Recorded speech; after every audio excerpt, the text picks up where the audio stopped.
Boom! This is President Chad.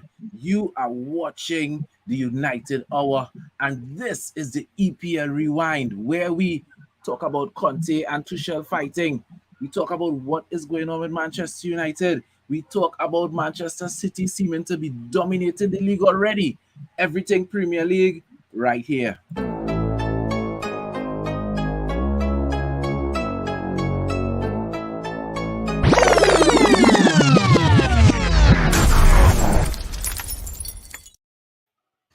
Welcome again to the Rewind, and inside with me we got the man Devin up there in Miami. We've got the man Jason Ford and Dr. Zeus on the inside. How you gentlemen going, boy? Good. Not bad, not bad. Everybody Thank good? God, no. Enjoying the football for sure, eh, boy?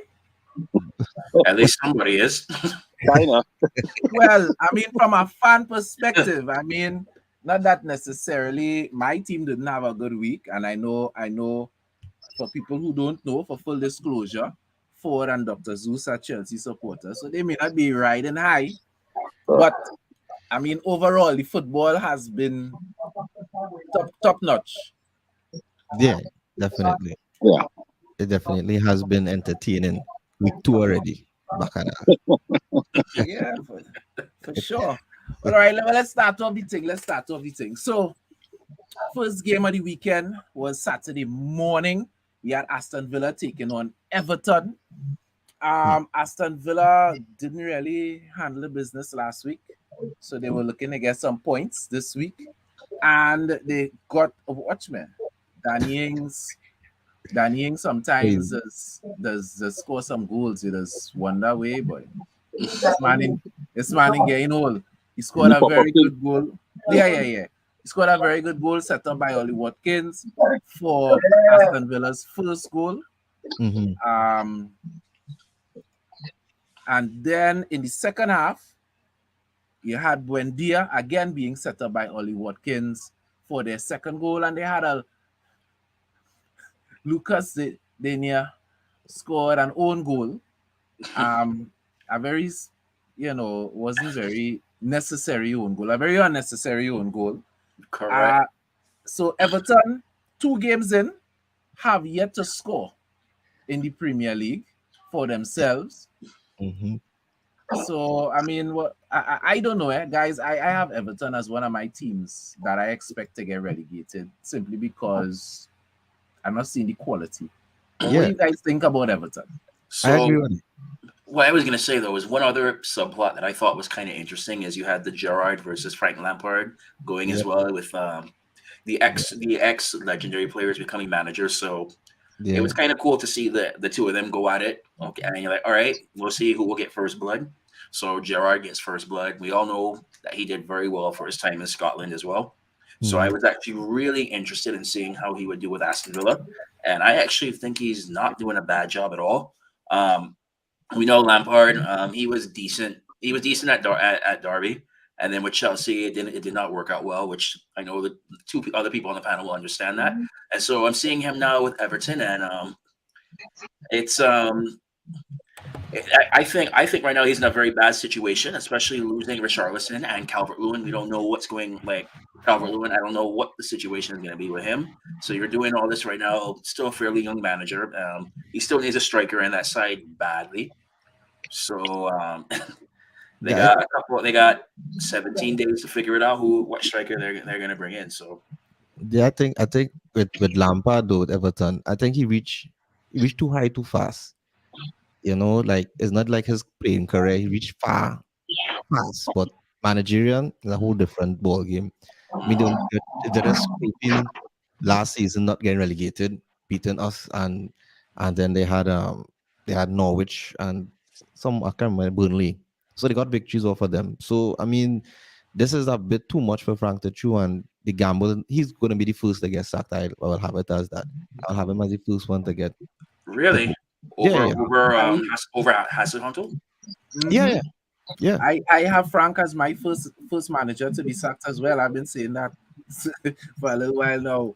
Yeah, I think Frank. And the thing is, I always put the caveat there because when people hear me, I don't want them to get the impression that I don't like Frank or I think Frank is not a good manager. We have to accept the fact that Everton is not a good team.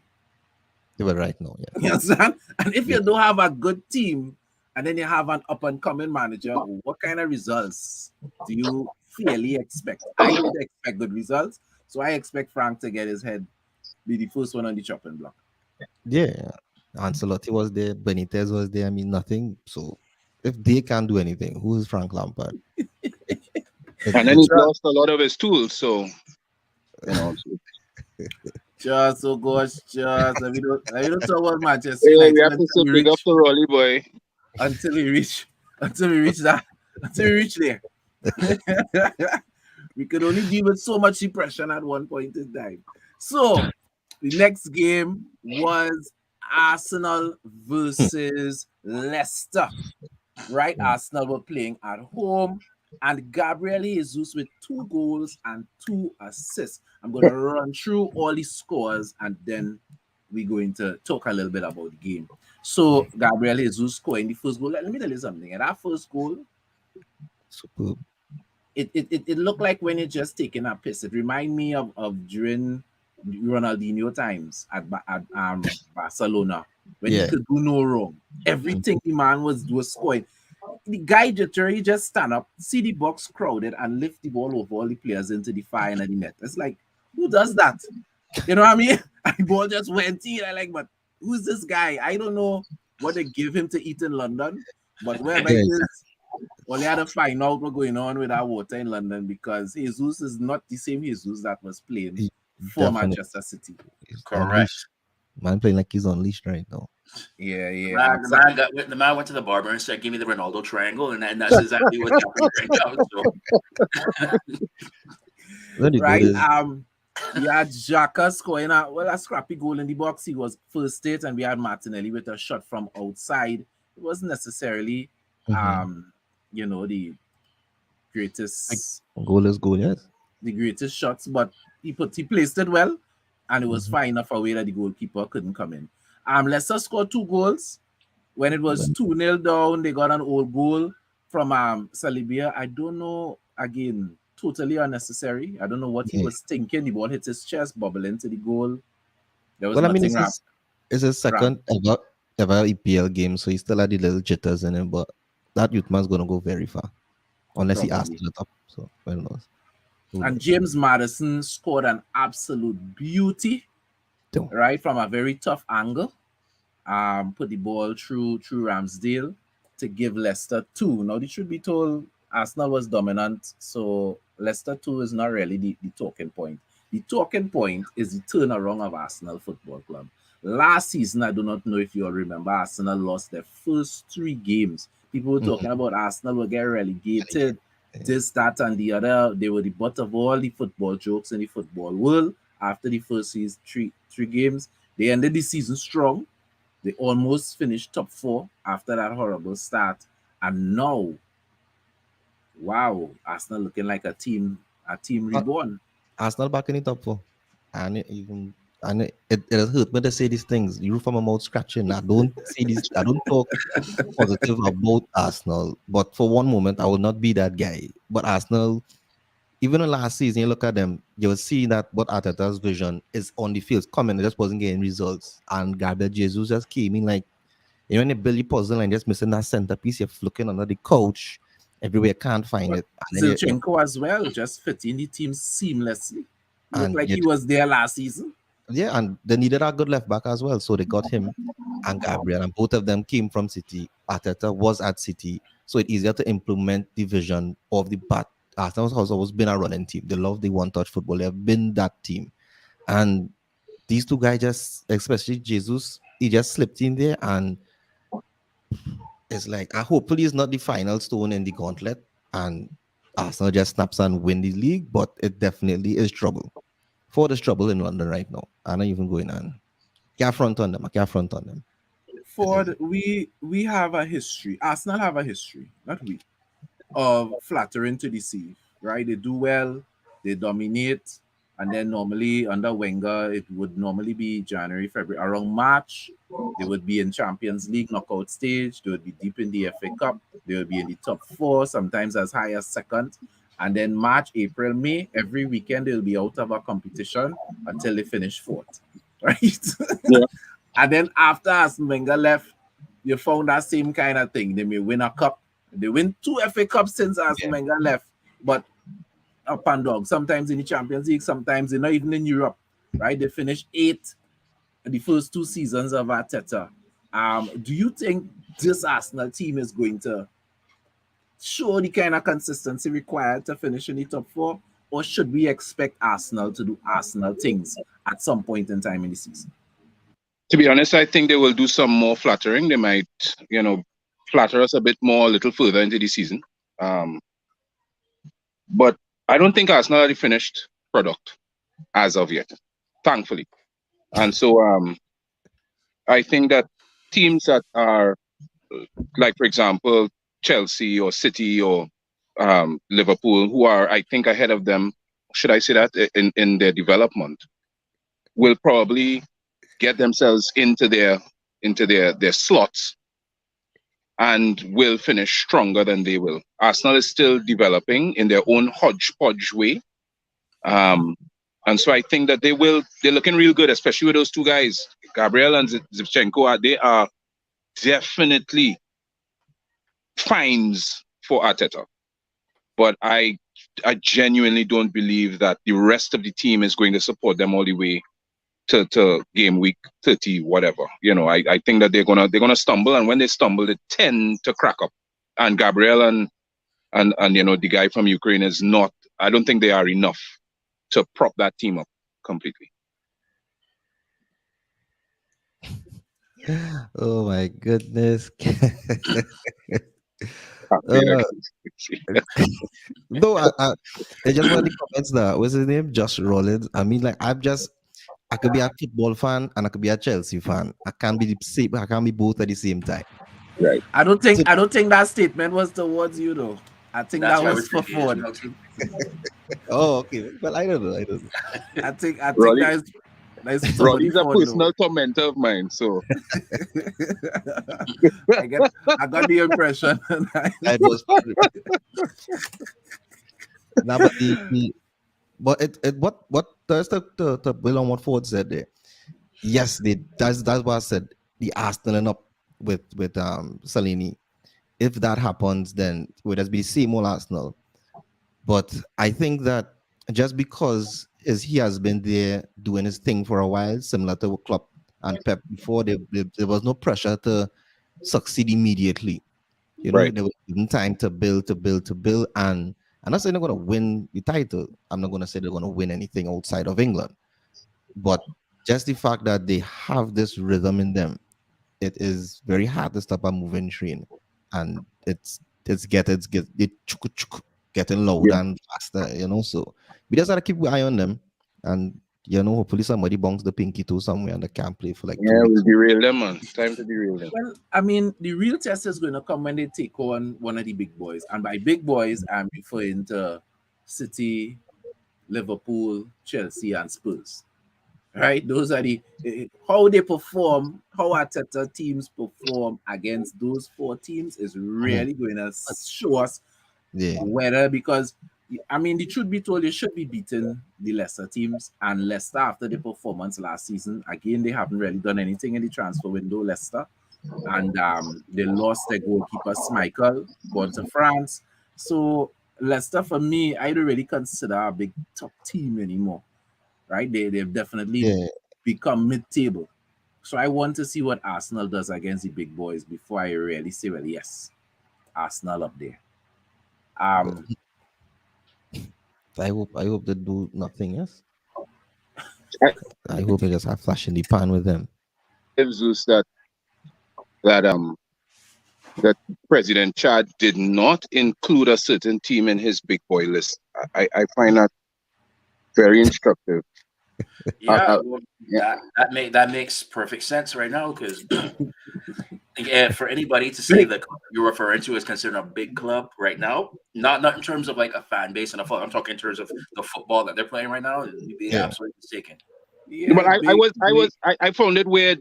Well, just as an aside, because we were discussing in one of our supporter spaces that we some of us found it strange that Ronaldo had got nominated again for Ballon d'Or.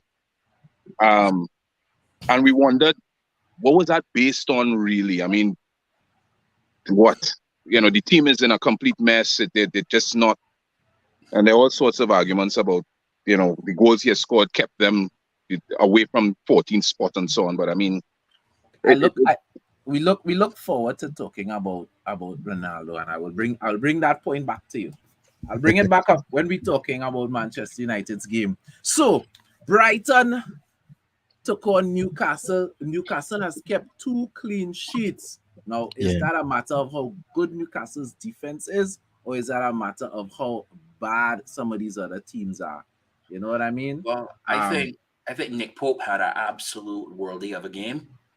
So to me, that makes perfect sense right now, World Cup year, and especially with Dean Henderson breathing down the back to get that next goalkeeper spot. So Pope was like, okay, I need to step up. I need to make sure that I keep my spot coming now too. So I thought that he was absolutely the difference in that match.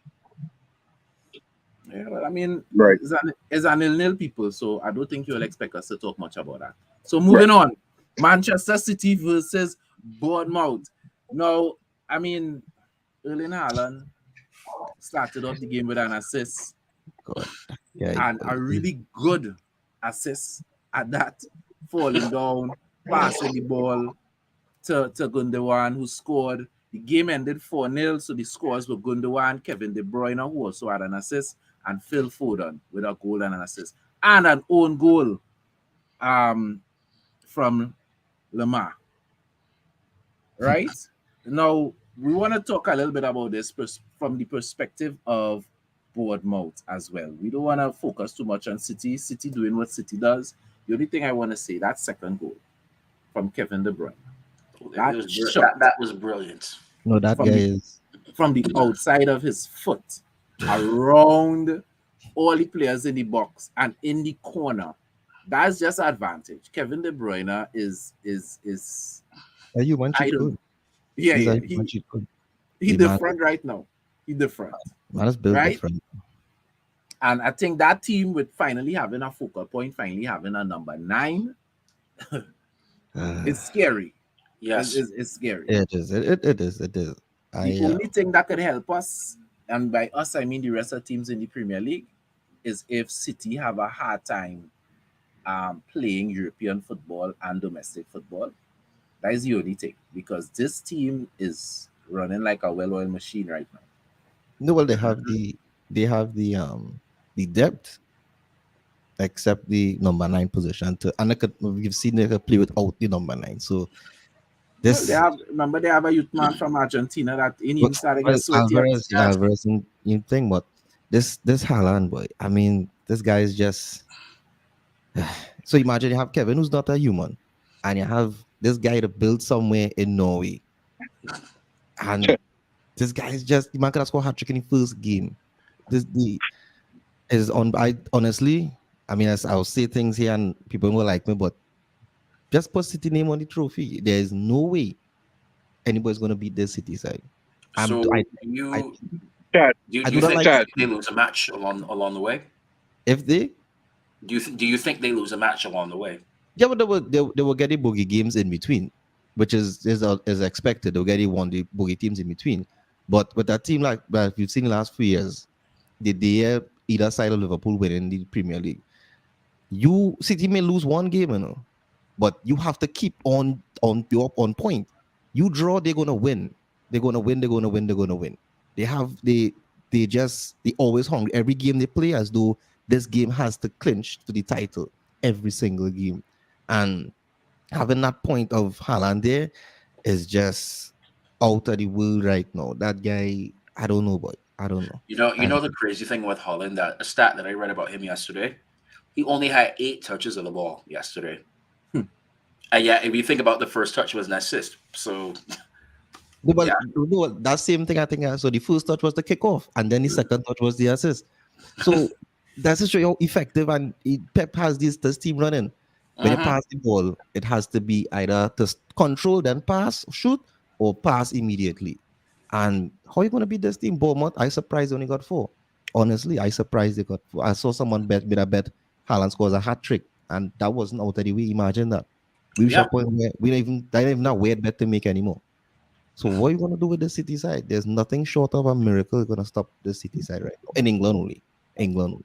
No Champions League. Without Haaland, City seemed allergic to dropping points, right? With Haaland, they seem addicted to getting it. So I'm telling you honestly, I am not sure there's any team, not even Liverpool, that could really challenge City this season.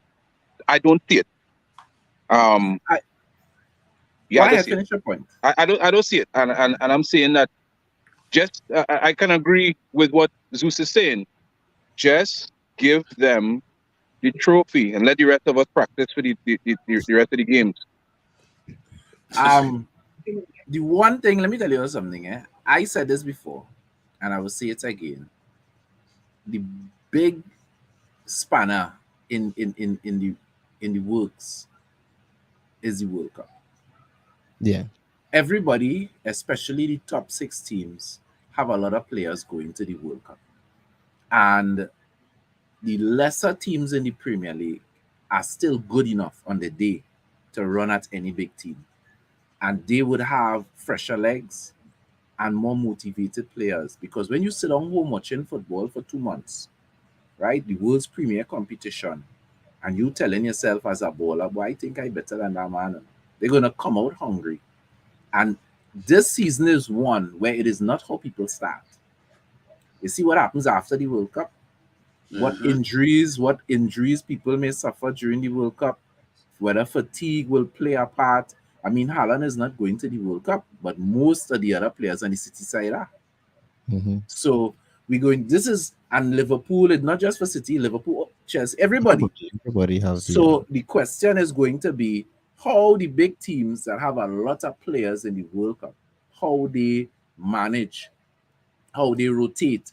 Because remember, it's a lot of football to play. When we come back, is and Champions League, is Europa, is this, is that, Mhm. plenty football. So that is the only thing that might cause City to wobble. that Management and maybe throw injuries, some just because Kevin De Bruyne, I yeah. think, Oh, is yeah. still the talisman of this team. Almost anybody else, including Haaland, could get an injury and miss a few games. I don't think he could slow City roll. You see, Kevin De Bruyne, if he get injury and Yeah. miss a few games, is a different That story. Yeah. I the So one that Pep hasn't gotten somebody to help him out in the midfield there. They won't get that anytime soon though. They won't get that. players of that caliber don't fall out of trees, you know.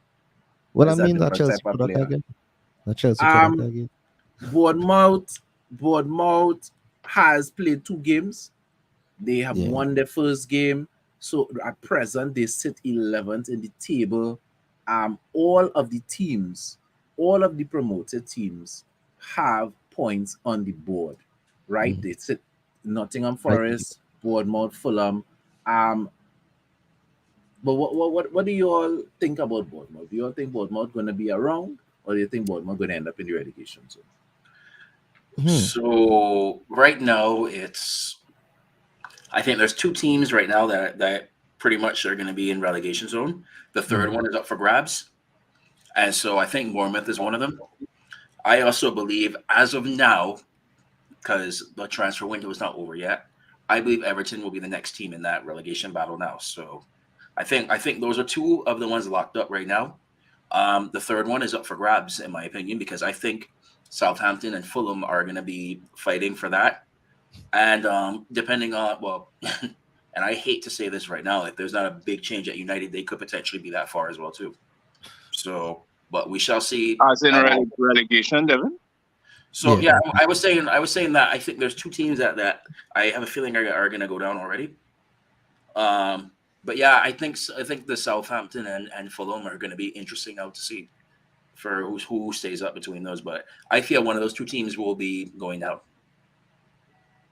No, I'm thinking about Are you thinking that United is going to fall that far? I mean, I Well, so what I'm saying though is that if there is not a massive overhauling done and quick, because they're in crisis mode right now, and I I definitely don't think they're making Europe next season. And depending on what happens with the transfer window, if things don't change right now, United is, in my opinion, the easiest team to play against. They're a team with no confidence right now. And all these teams and all these players that grew up watching United dominate and probably like other teams, they get their chance now to extract revenge. All these teams are licking their chops now to play against them. And so that's why I was bringing them up as a long shot for it as of this point. Okay, all right. I got you. Well, that actually brings us into the final game of yesterday, which was Manchester United versus Brent. For the people in the UK who are United supporters are probably very glad that they didn't get the opportunity to see the game live. You understand? Because it's not the kind of game you wanted to see live. Brentford totally demolishing Manchester United 4-0. The scorers, De Silva, who was injured all of last season. People may have wondered, there's a new player. He's not a new player. He was with Brentford when they were in the championship. He helped bring them up, but he had an injury, so he's now coming back. He got some minutes, I think about 30 minutes in the first game, and this game he started, he came off in the 60-something minute, so they're slowly working him back into the team. A very easy shot, David De Gea, Butterfingers. I don't know what to call that. I think when you see somebody make a mistake, and you as a non-professional, as somebody who probably don't even sweat often enough on a Sunday, could say, but wait, I know how to do better than that. That was how bad it was. It was that bad of a mistake that all four of us here would have probably, me with my bad knees, would have probably get on and saved that ball. that didn't save. Without gloves on. It was like the man had his gloves and just cut a big hole in it and was like, okay, all right, watch this. You understand? United. I would rather at that point you punch it, you knock it away for a corner if you're instead of trying to grab that and then make a mistake like that. Like it was absolutely that bad, and then that just set the tone for the rest of the match. After that, and honestly, it's really shameful because De Gea was the last, I would say the last person to fall in terms of the mentality of United. He was still putting in world-class performances, and it sticks right through. And like with him, for a while he was the best player. Exactly. And with him now mentally, it looked like as though he's mentally fed up, and I'm just here going through the motions. So and that's it. To me, that's it there. To me, it was, and I've mentioned this before on this channel, where to me, it's a lot of these players absolutely do not know how to handle adversity, and all this criticism and whatnot is starting to get in their heads. And my point, and what I've said before, is when you're playing for Manchester United, all eyes are on you, whether they're cheering for you or they want you to lose. All eyes are always on you when you're playing at United. So when you're playing well, it will be spotlighted. When you play bad, it will be spotlighted by everybody. And if you cannot handle that, you do not need to be playing at Manchester United. It's as simple as that guy over your head there, not mentality. That guy over your head, that's the kind of mentality they need. So and it's like you're talking here now, and you just see all these players, and then I can, as much as I don't like losing, if you put in an honest effort and you truly give it your all, okay, fine, it happens in football. You're not going to win every single match. But when you are outrun by 14 kilometers in a match, so you lose, and then you're also not putting in the effort. That to me is unexcusable. Yeah, I mean, what do you guys feel is the crux of that though? Because Ten Hag came in and there was that that bubble. It was underneath his arrival. To me, I think one of the big things now is like, okay, you're playing preseason. It's not too much pressure going in. You can go out there, you can have fun. But it's all of a sudden they start going to regular season, all the pressure is on. And the teams the teams didn't press as hard as they were doing in preseason. And okay, there's one little crack, a little chink in the armor, and all of a sudden they start to panic. And I think they start being fearful of the abuse they're going to get on social media and things like this. Because I will tell you right now, I think a majority of the United squad are social media influencers first and footballers second. So I think they're worried about what's coming, the abuse they're going to get, instead of going out there, putting their head down and actually putting in a shift. And the other thing that it's been bothering me so much is the constant whining, throwing the hands up in the air when something doesn't go well, instead of going and running down a ball, anything like that. And it's just like with United right now, it's like when it rains, it pours. And so it's infecting the entire team now as a whole. Yeah, Correct. I was watching that game, and when I saw like 3-0, I had to double take to see is United on top. Well, no, it's Brent. I was like, when that fourth goal went in, I was just like, this isn't making sense. I didn't even So want to like just it was like when I saw that first goal go in, and I saw that mistake, and I was like, oh Lord. So it's like, all right, De Gea, shake it off, come on, do something. Man goes and passes to Ericsson in danger when I think Martinez was open on the left. And so you think that you just see the second mistake, and I'm like, oh shoot. Next thing you know, and even Thomas Frank brought this up for Ben Mee's goal, where he said that they purposely targeted Martinez because of his height. And so it's exactly what they did. That fourth goal, I am still baffled. I think it was two easy passes that just completely yeah, unlocked United's defense. And I do one not over the top. understand how Luke Shaw is supposed to be one of the fastest players around in the league and got burned the way he did on that But, fourth one. but Like to me, Mourinho it was spoke up. just But then Mourinho it, spoke about that. Mourinho spoke it about was Luke just Shaw. but you know the crazy thing is that like it wasn't only 2-3 seasons ago, he was probably the best left back in the league. Like Yeah, Chelsea wanted him. going into the Euros, he was phenomenal. And you would think in a World Cup year right now, when all these managers are watching that all these players who are in contention, they would want to step up, and he did himself no favor there. Than that. And especially with Malacia now breathing down the chops, like I will be the first one that says United fan. You will have to go and ride the bench, Shaw. Bring Malacia in. Because if you're not going to show heart, you're not going to run down like that. You're going to get embarrassed like that. Sorry. You bring in the next person. Bring in somebody who's ready and willing to go. So you think like United maybe need to do something like what Arsenal did? Just take a 2-3 years out of the spotlight. Let's come out of everything here and build slowly in the back and go forward again. Like yeah, we're not talking about competing for a title for at least another 5 seasons. Like Yeah, you need because you need a whole squad overhaul right now. And the next thing right now, all these people right now talking about Ten Hag out after 2 games when he has not been backed properly by the board at all. He's still playing with the same squad that let down Ole, let down Mourinho, let down Ragnick, and like it's pretty much almost the same and players doing it. And then people are already talking about Ten Hag out. Nah, we knew. Like I told people, there was going to be growing pains on this. It's going to be a rebuild. It's going to be an overnight process. Like I know we live in a world now where people want instant gratification. You order something, you have it delivered to you the next day instead of having to wait like before. This is going to be a growing pains. This is going to be a rebuild project. People have to realize that. Now, with that being said, I would still at least expect some effort with the players who are there right now. Not what we saw yesterday. I just want to add to what Devin was saying to Ford's question. And I agree there's a real mental malaise with Manchester United. The team is mentally weak. The team is fragile mentally. Psychologically, this team is fragile. And I think the manager's task is not just about getting people to understand his football philosophy and play a particular way. He has to rebuild the culture in the football club. And that is not something that some training sessions and practice matches fix. That is something rebuilding the culture of a club takes a really long time. So United supporters just have to buckle in and be aware that it's going to be a struggle, right? For a little bit. Ford, before I move on to the games today, you mentioned something about Ronaldo.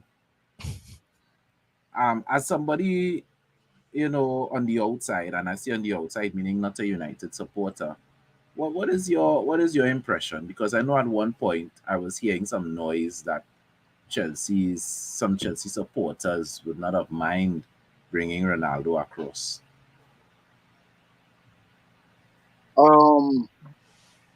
I am not one of those Chelsea fans. Let me just put it out there. One time, I was not one of those fans. I actually have been monitoring that little battle between Leonardo Messi and Ronaldo for quite some time. And as a result, I would have taken note of the effect or the reported effect that Cristiano had on Juventus and some of their developing stars. So when he returned to Manchester, and while I saw his individual brilliance, let's put it that way, even though he's aging, I also noted that it didn't necessarily affect Man U as a team, as a unit.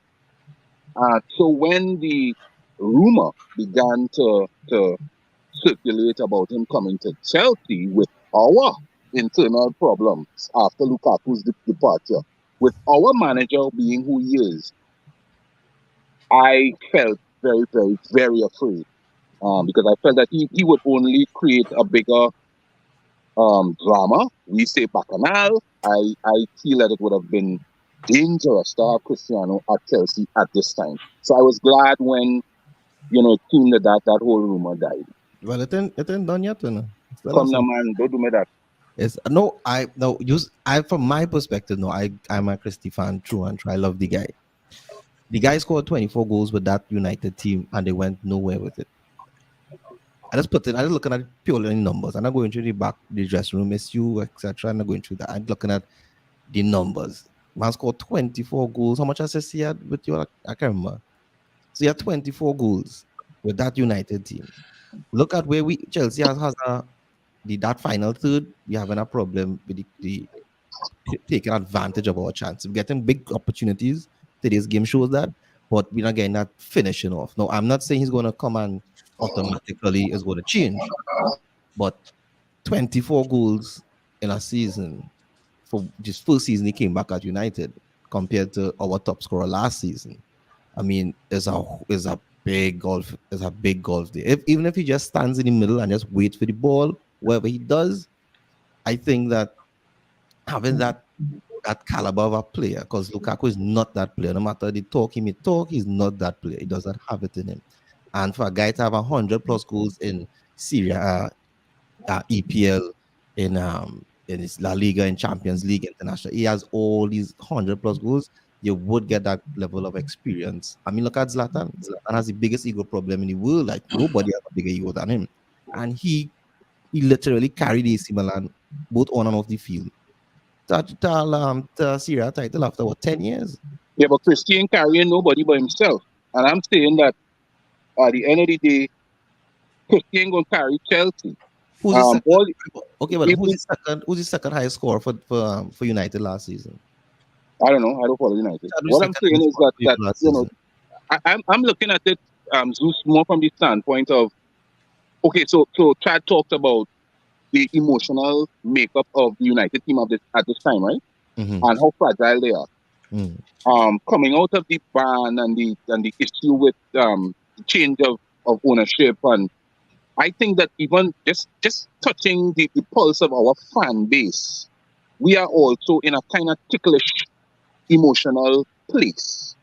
Our team does not average more than 1 goal or 2 goals a game, and some of my friends put it down to our system, the way we play the football. Lukaku, I suspect, would have been better if we had played to his strength. I argue that we didn't play to his strength. So my argument will continue to be, if we were to bring Ronaldo in, does Ronaldo fit Thomas Tuchel's system? Will we play to Ronaldo's strength?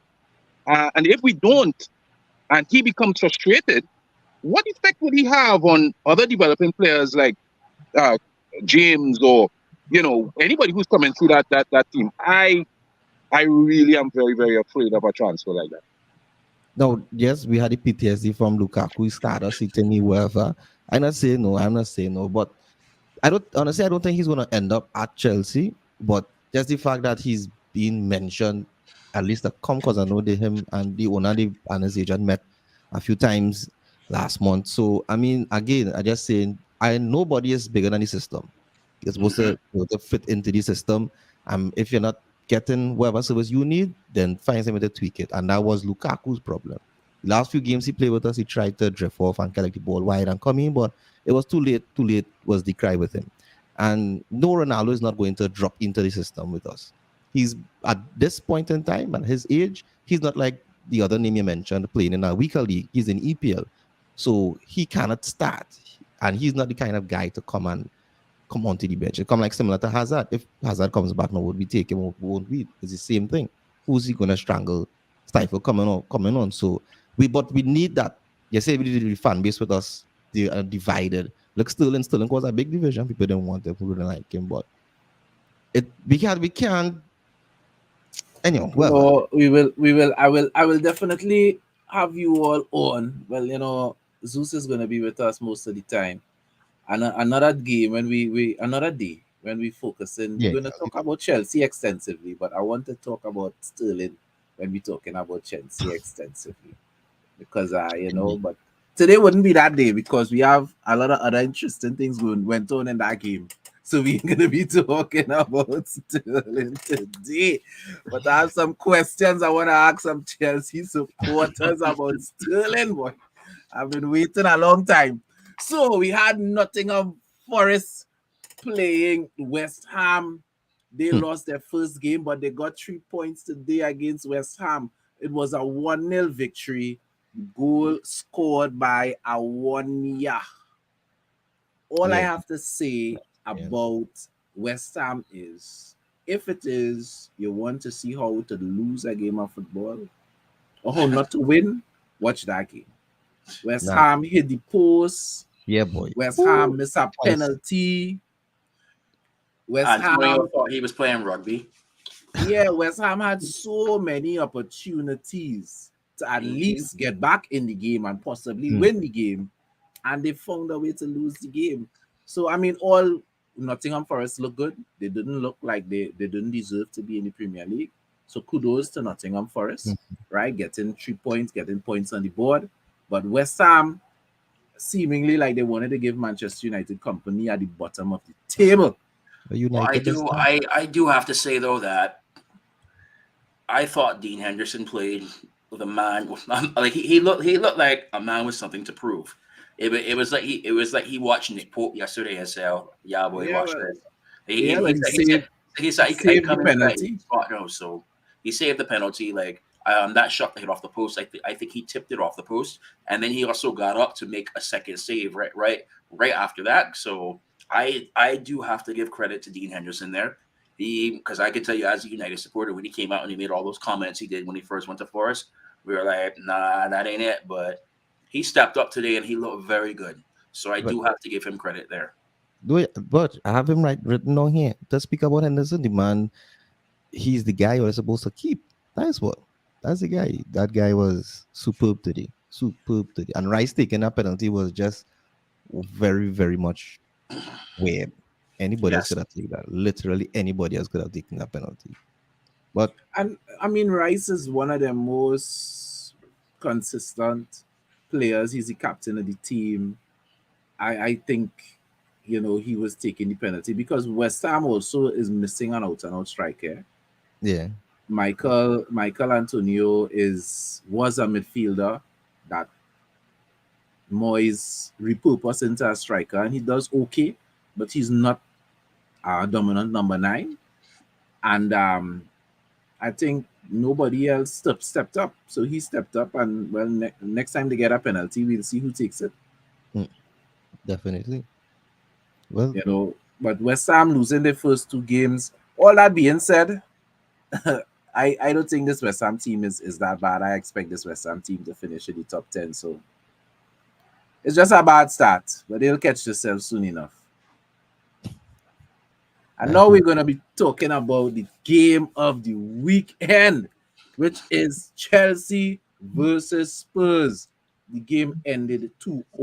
There was 1 goal in the first half. Koulibaly, a matter of fact, 2 newcomers. The assist was from Cucurella off the head of Koulibaly. So it was a volley. It was a volley. Sorry. Off the foot of Koulibaly, right? So you had 2 newcomers with an assist and the goal. In the second half, Højbjerg. Now I'll be honest with you, Chelsea dominated most of the game. And I think they deserve to come away with more than a point. But in the Premier League, 1 goal is not enough. And Spurs show that in the second half. When you're dominating the game, you have to score more than one goal. You don't dominate the game and just score one goal, right? And Spurs came out in the second half, a little scrappiness in the box. Højbjerg was able to benefit from that. I still feel that goal. There was a foul in the build up to that, and I watched the replay on that, and it was something that I was kind of very surprised that they did not call that. With that being said, Højbjerg still placed the shot. He put it in the goal, so he did what he was supposed to do. If I was a Chelsea fan right now, I would be upset because I would be saying that was a foul and it should have never continued. But even we're gonna get down into the controversies around the thing just now. Let me just finish with the details. Reece James scored an absolute beauty with an assist from gaining newbie Sterling. So all of the new players on Chelsea contributing with goals or assists in this game. And when you thought the game was over, Chelsea just going to see it out, Harry Kane comes up with what I must say is a very clinical finish. Right? It was a corner and a very clinical finish in terms of him getting that glancing header into the corner of the net. Right? Ivan Perisic, a newbie for Spurs with the assist. Right? We know he's very good with the dead balls. Before we get into the situation with the managers, let's talk about the controversies in the game. So the great Drogba, I'm going to curse, but that is big capital F bovine excrement. That's what it was. Because besides the foul, okay, let the ball continue. Richarlison is on an offside position, blocking Mendy. The goal not supposed to stand. That's it. Now we know watching the game that VAR told the referee to wait. We know that a VAR check took place. So he looked at the foul. He looked at the Richarlison's positioning, and the goal stood. Anybody here cares to suggest why they think that is? Well, according to the guidelines or the rules that the referees have, the referee supersedes VAR in an instant like that. So because the referee didn't call the foul, VAR wouldn't comment on it? They could advise him to go to review, but it's up to him. Yeah, but they didn't send him to the monitor. No, but if he decides in his judgment that whatever they play, that's it. And there's so much nonsense. I've said in the past, sorry to interrupt you, Zeus. I've said in the past that I think that we should do like Australia and be allowed to hear what the VAR referee is saying to the on the field ref. Because I have serious questions about what happened there. How could you ignore? Last season, he would have gone to the monitor. You would have sent him to the monitor. And I mean, Tuchel is correct. I'm not a big fan of Tuchel, but Tuchel is correct. Since when it's pulling here and so on, part of the game, I don't get that. And then the positioning of Richarlison, he was impeding the keeper. So if none of those goals should have stood, and I'm saying that if that is the case, we need to know what VAR is saying to the guy on the pitch. We need to know. We would like to know what he's saying. So at least we would have an awareness of the kinds of influences that this is having on the game. Well, even in cricket, when they bowl it, they go frame by frame, all right? No spike, no spike, the ball hit, spike, and there's nothing. In NFL, they make a call, you see the referee come to the center, number 5, encroach before they snap out the ball, offside, 15-yard penalty. Reasons why players and managers after the game have to have the interviews, thing, whatever. The referee just follow their report, hand it in, and that's it. No accountability, no transparency. So when it is that players, or fans, or players even saying, or managers even saying, maybe there's a conspiracy against my team at this point in time, it's not far-fetched. It's not far-fetched. Before they could have said, yeah, boy, because they didn't have the technology. But we have the technology, and they still choose to implement it. Wrong. But Zeus, did you see the media interview that Tuchel had afterwards? No, I didn't. He actually spoke to that very specific point. A question was asked of him about whether or not there's an awareness among Chelsea players with regards to this alleged bias and whether or not it has an effect. And he said yes. No, I won't go so far and say it's bias, but the incompetence of not just the people running the VAR, but the rules and the guidelines that they have. No, actually, no. Can I interrupt you? And this to me is groundbreaking for a manager to say it. He said bias. He said there's a bias that the players are aware of. And the question was asked whether or not it could have an effect on the players. And he said yes. So I'm saying that kind of thing, what happened in that game to my mind is it's Drogba-esque, in terms of my response to just as you're saying, that is ridiculous. No, and that's why I say no. We as Chelsea fans would take the hurt by it today because it hurt us today, but next week it could be Spurs getting hurt by it. Next week it could be United. It could be whomever. And the referees are guided by these rules that are created, are not updated or augmented in any way, form, or fashion. Because before you could have got handball for the ball hitting you when you armpit, and then they tell you could be offside when you armpit. But you cannot. Then they change it. You cannot be offside with a party where you can score with after. Like, where's the consistency in it? And that's my big thing, because as rightly said, Cucurella's here get pulled. They said they're gonna check for a red card offense. The referee Taylor never went to the monitor. Why? What's the reasoning? What we the fans have to? What we have to say now? There's nothing we as the fans could do to implement. And I think what you and Ford are talking about there is something that is important, because the media, the Referees Association, the FA, they all seem to protect referees. Now, don't get me wrong. I am not saying we should put referees out there to get abused. Mm-hmm. But as you all brought up the point, where's the accountability? If you make a mistake, you make a mistake. Right? But we don't know. We don't know what the conversation is. We don't know. We don't know if he disregard VAR. I mean, we wouldn't be having this conversation if we knew that VAR didn't tell him anything. If we knew that VAR told the referee, if the referee asked, because sometimes the referee does ask, imagine the conversation was the referee asked a question, waiters went on there, and VAR come back and say, nah, forget that, carry on. Then we would not even be questioning the integrity of the referee and his decision. But when we don't know the conversation, we had to ask, did VAR tell him something? And he was like, and he was the one who said, nah, forget it, I ain't going by no monitor, carry on. We don't know. We need to, the same way that does want to overprotect goalkeepers, I think they overprotect referees. Yeah, they definitely. Because I even hear commentators, and you all could answer if you all hear this as well. You hear commentators see with their own eyes something off, but try to justify the referee's decision on the pitch, not to make the referee look bad, right? So it's like everybody trying to protect the referee. But today, even Peter Drury, and I think it was Lee Dixon was with him, was saying they have to be checking to see if there's a red card offense with Cucurella, with the pull, and nothing. It is we the fans, especially in EPL, does face this kind of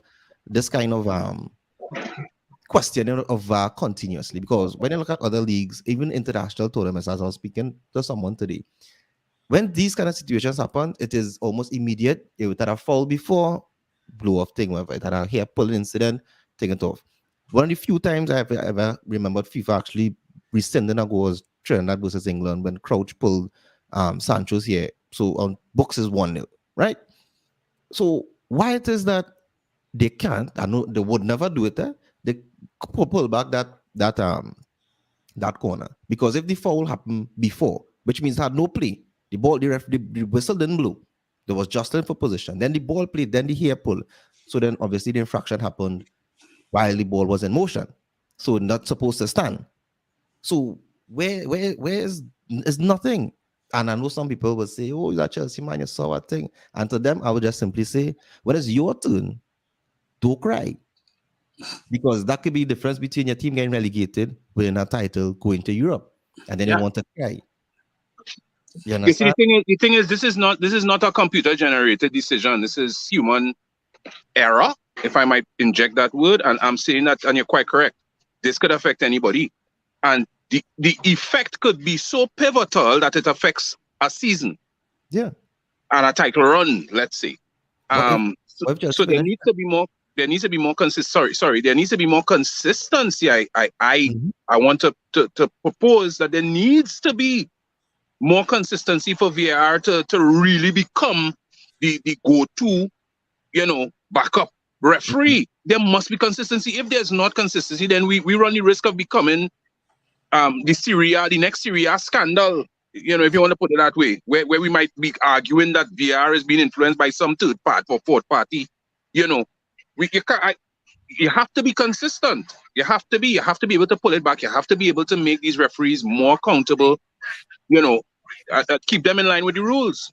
No, well, they're consistent in the inconsistency. Now, what Chad said about the overprotecting referees, I understand that. I mean, because Monday will be 30 years the EPL has been running. And within that time, they have changed. They changed football in terms of revenue and etc. But this is the one thing I don't know why it is that they are afraid to implement Organize. changes that would have less effect on the referee, on the person. Because I've read where people were talking about Fergie, and I'm not bashing United, I'm just saying what I've read and heard, that Fergie used to pressure court official for added on time, and these kind of things, where it is that some referee retired was saying that Guy Neville was begging for a corner, quarreling, cussing, rep thing. And the referee said he knew it was a goal kick, but just to calm down the situation, he gave the corner. So they kind of like flip it. They found the other side to protect the referee so much now that they're doing what they want. And we, the fans, again, seeing this nonsense here and just be like, what did we see? We as you said, you the commentator, you seeing that. I want to tell me, well, the referee know what he's doing, man. He's the man down on the field. He would know exactly what's going on. How is that possible?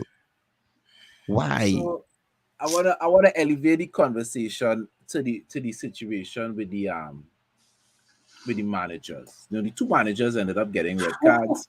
So it means for the next game, both the assistants will be in charge, right? Chelsea's next game and for Spurs next game, the managers will not be in the dugout. So what I was trying to figure out, because they were straight reds, correct? No, Yes. it was straight. Tuchel and Conte didn't get a yellow card the first. With the first incident, No, not to my knowledge. But I It's thought possible that it did, but I don't thought they remember were straight seeing. reds for that. So wouldn't it be a trade batch Straight ban? red. It was straight red. That's what I'm. Yeah. Well, So wouldn't that be a we're trade gonna batch have to- ban then? We're gonna have to confirm. I heard the commentator say they wouldn't be involved in the next game. So Okay. I was just repeating what I heard, but Alright. it's possible. But I love You it know. though. I love it. I love the You love the fire. aggression. Intensity, yes. Yeah, I love it. You know, I love and it. Conte and Tuchel are known for semantics. They are Yeah. known for being animated.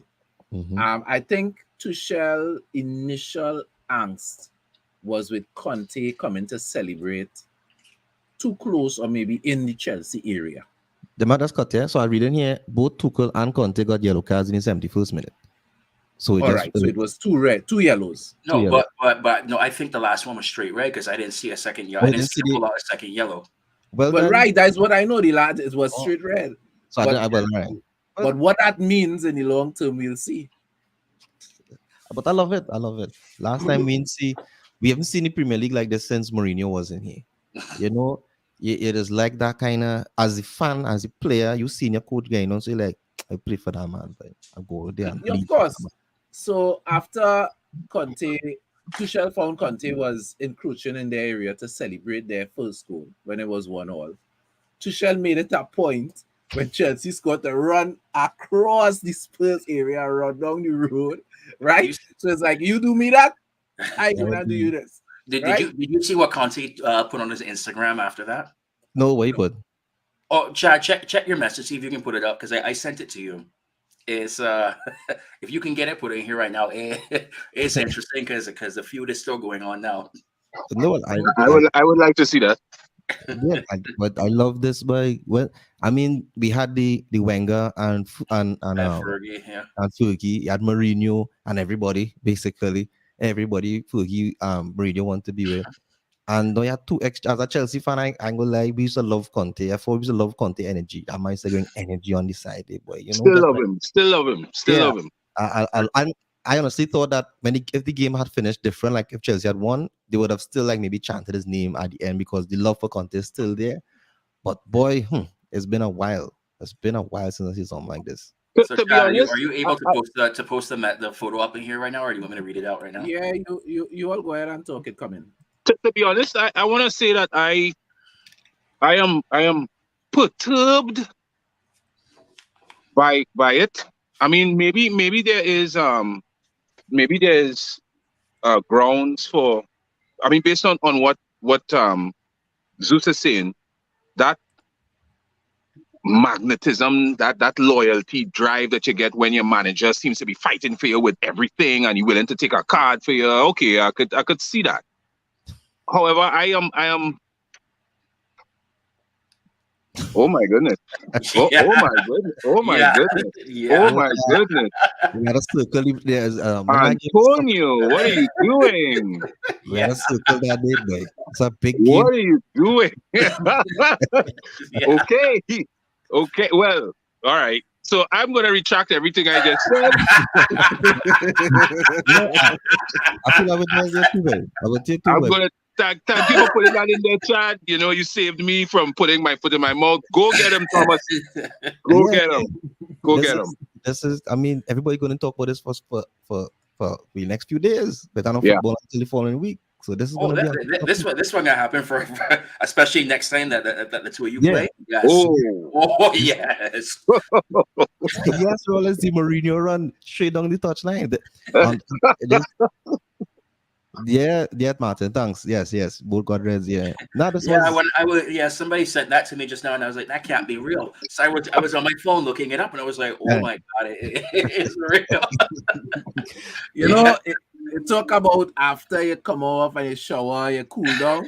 I see Clearly, that. the situation No, is not it's cooling down. different. No, what's gonna happen now is, let me say, you see them cup games, both of them going to see where we can play them. We have to beat everybody, want to play them again. That is what I want, and that is what I want. And that does make the football fun, man. That does make the football fun. Yeah, just waiting, just patiently waiting for the Spurs. yeah. I was concerned about whether or not it could distract from our development, but you know what? It's war now. Yeah, boy, Tonio, I love you, brother, but you can't be disrespecting my manager, so Brent. Don't do that. Definitely not, man. I mean, again, the Premier League has missed this. They have missed this kind of development. I mean, It makes it even more interesting, the fact that he's an ex-manager of yours. yeah. Who, if I am correct, he won a Yes. title for you. Yes. The last time he was, You come right back in. You know, I don't know. You know what it reminds me of? It reminds me of when Mourinho came back, and I think he was holding up the fingers for the amount of titles that he won. Like that's what that brought me back to. I don't know if you all saw it at the end of the game when Asipiqueta, I think, was in Conte's face, and he and Conte was going at it as well. So clearly, the players, you know, They I got wouldn't it. say there's animosity, but obviously, regardless of your feeling for your old coach, you had a back in new coach. yeah. Although I got the impression that Cesar was actually trying to find out from Conte what had happened. I got that Trying to impression. I could be calm wrong. it down. Yeah, Okay. I thought so, but I mean, if he was in fact fighting for Tuchel, I'm all for that. Though. I mean, No. look, Chad, remember when Barkley scored the goal when we were by 63, and when Barkley scored the goal and Mourinho come and Jody Morris had the whole. I mean, we have coaches, we won't have players like how we have Cantona there. See that guy? I love that attitude in players, you know, and they have no players like that because Devin said right, as a social media influencers now, everybody want to be a pretty boy and be What's Rollins now? the righteous thing, and like Charles Barkley said, I am not a role model. I am here to do my job. I just want back. I don't mean to kill people on the field, you know. Don't hit nobody, no kick the chest, but you know, like Rudiger is a rough up man. That's what I want.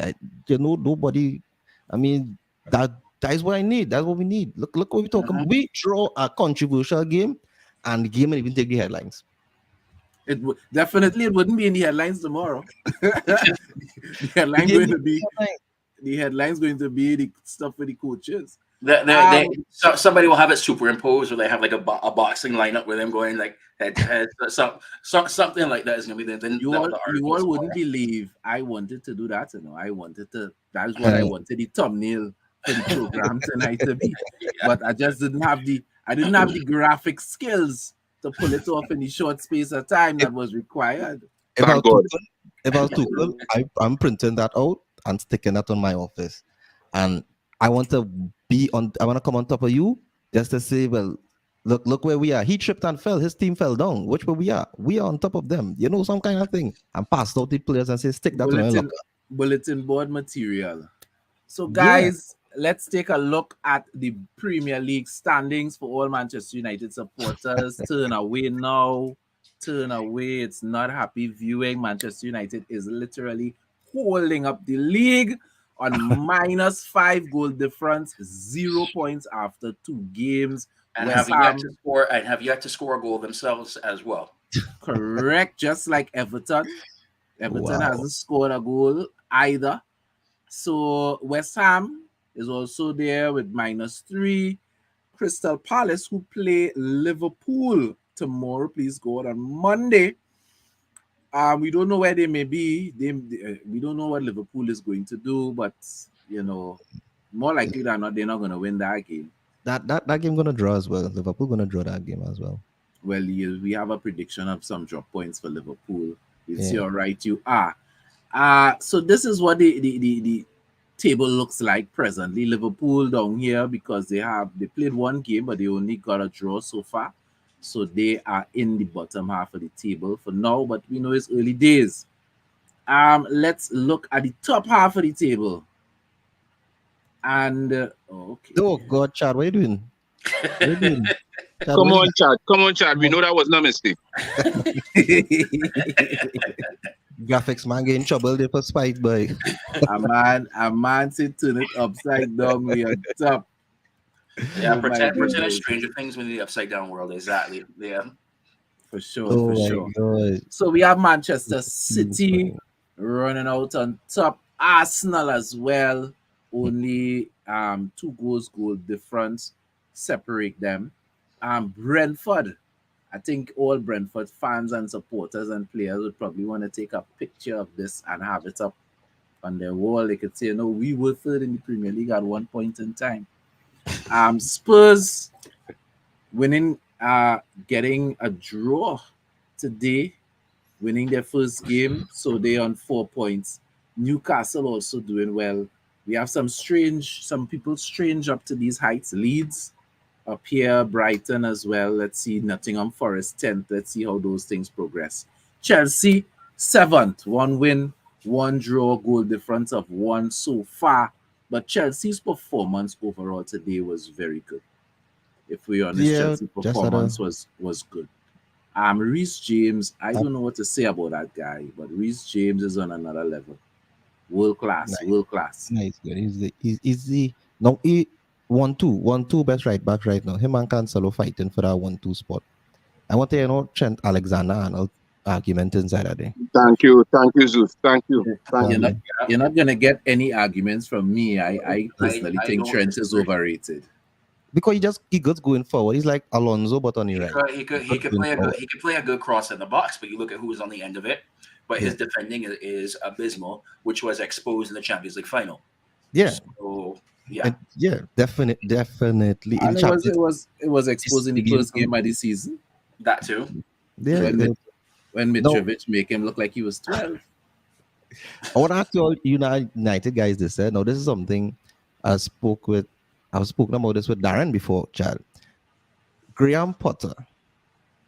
Is he, if Ten Hag wasn't there, do you think that Graham Potter would have been or could have been a choice for United, or is that aspiration too high for him? I don't know Devin's opinion, but his name was never in the running. His name was never mentioned. Now the question is, I think this is a rebuild from scratch.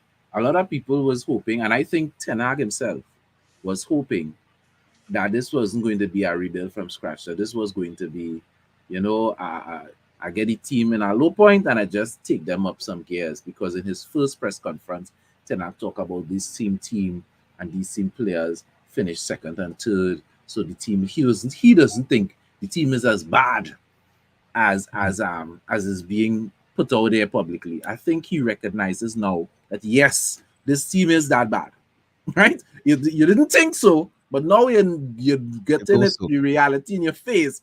You know that the team is that bad, and as a result, when you're looking for a rebuild, a manager that comes from a place like Ajax, right, that would have come from FC20 and won things at those two clubs, that would have come through the youth system at Bayern Munich. You're looking for a manager with that kind of pedigree and who is not afraid to play youth. So he knows what a rebuild is. He rebuilt that Ajax team 3 times, right? Reach a semi-final, sell half of all the good players, and then rebuild again to win the Dutch league. So when you have somebody with a rebuild experience, I think he's the right manager for this time. Whether the fans would give him the time, I think the board, the ownership as well, they're not in a strong position because the fans are against the owners. So I don't think they're rushing to try to replace a manager right now. But they obviously would be hoping that things turn around quickly, because when a team is winning, fans tend to get quiet. When your team is losing, things usually get worse on that front. But I don't know. To me, Ten Hag is the right man for this time. Yeah, I'm not. Yeah. Sorry, Evan, but I wasn't saying if that's a fire Ten Hag. I meant like No, before no. Ten Hag came in the conversation. That was meant. So I think it was between two people. I heard Potter's name come up in a couple conversations, but from my perspective, I think it was always between two different people for the job. And I think it was between Pochettino and Ten Hag. And I actually think that the board wanted Pochettino, but because of all the fan uproar, because I feel United board sometimes is watch what the fans are saying and whatnot, and there was such this big clamor for Ten Hag because they watched what he was doing with the Ajax system and also with the connections with Ajax with Van der Sar being their CEO, I think it is. And so it was like, okay, you have all these connections here and whatnot. And so I think that's why at the end they pushed for Ten Hag. But I do not think Potter's name was brought up in there. With that being said, he did outsmart Ten Hag in that first game. So you do have to give credit there. Yeah, he's been doing a good job with Brighton since even before they reach where they are right now. He's been doing slowly been doing a good job.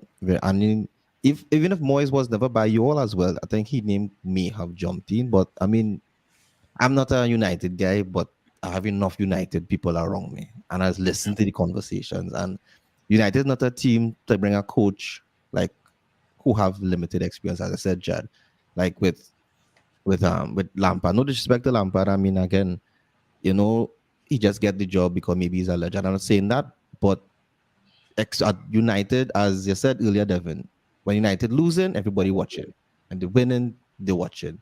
So you can't have a no name or lesser name inside there. And some people say, oh, they got discount Pep Guardiola, whatever, that is okay. But that situation, okay, no problem. But you all definitely have to put aside anything this season. Yes.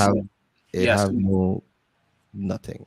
We have So I we have no disagreements there, but there's a certain clamor now. There's certain people on social media that are big United influencers, and I say that in quotes, who love to push a negative image of Ten Hag already and whatnot, just to speak negative so they get views.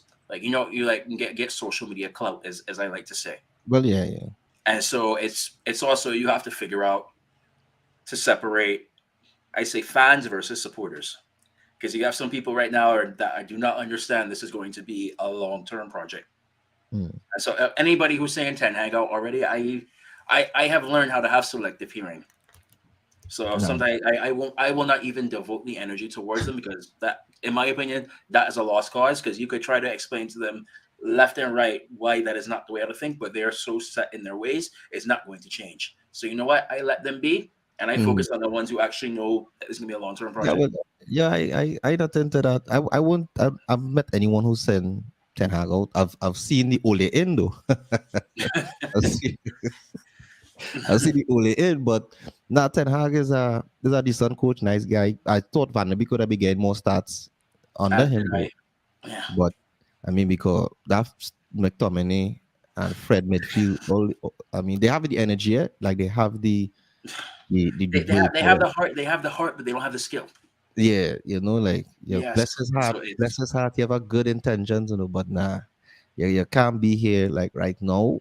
But definitely, I don't like to beat my rival teams when they're down. I mean, don't get me wrong. I want to beat all this still. I don't care. I want to beat all it, no problem. But like Arsenal, no.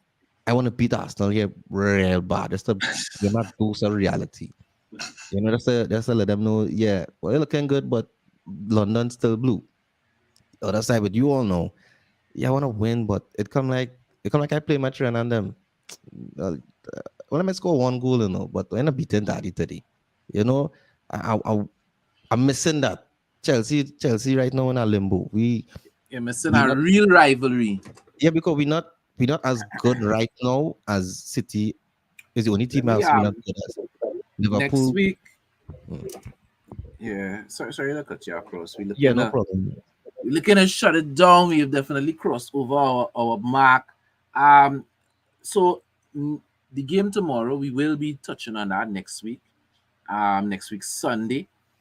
For those people who watch fantasy football, remember we have the fantasy blitz on the United Hour. So you're going to be getting some fantasy content on Tuesday and on Friday. Look out for that. The big games that we will be discussing next weekend. Now, Manchester United is playing Liverpool, but that game is playing on Monday, not tomorrow, Monday, the following Monday. So we're not going to be able to discuss that on Sunday, but we will be talking about what other big games they have. We have Man City playing Newcastle. Those are two undefeated teams. Let's see how good that Newcastle defense really is. They're going to be tested next week. Chelsea is playing Leeds. But we expect that to be a demolition derby. I mean, Leeds, in my opinion, is not very good. Arsenal playing Bournemouth. More food for Arsenal. Don't be And surprised. The Arsenal are top in this one.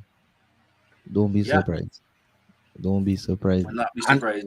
Everton playing Nottingham Forest. Let's see which of those two teams are serious about staying up and who are going to put their name forward for being relegation for You them. know, I have a feeling right now that you will see another masterclass from Dean Henderson in that game. Yep. Because look who the other keeper will be in that game. I have a very strong feeling about that. So Is the number one spot we're playing for right now, So exactly. it's definitely going to be top 10 saves coming out here right now. Definitely going to be. With that being said, let me make sure he's in my fantasy lineup. So yeah, That's the yeah. battle. That game is the battle of the goalies. Yeah, Gentlemen, thank definitely. you all for being part of the EPL Rewind. Thank you all for being part of the show as well, taking us in, our guests, our contributors on the chat. And remember, like and subscribe. Be part of the thing. Enjoy Yes, the sir. rest of your weekend. Thanks for having me. Here, guys.